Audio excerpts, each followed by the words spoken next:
তো যাই হোক, যে কথাটা দিয়ে শুরু করেছিলাম, সেই কথাতে আবার ফিরে যাই। আমাদেরকে ভালো মুসলিম হতে হবে। রক্ত মাংসের মুসলিম হতে হবে।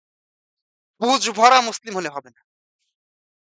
আবারও বলছি যে হয় মুসলিম হতে হবে, না হলে বলতে হবে আমি কাফের।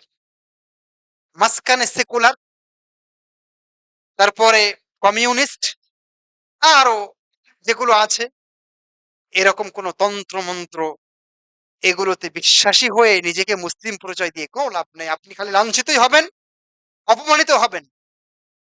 কাক ময়ূর হওয়ার ইচ্ছা করেছিল।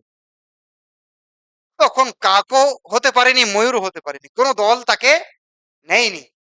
আপনি যদি এরকম ময়ূর হওয়ার চেষ্টা করেন, তাহলে আপনার অবস্থা এই হবে। ওরাও নেবে না, আর এদিকেও আপনি সম্মান পাবেন না। হতে পারে না।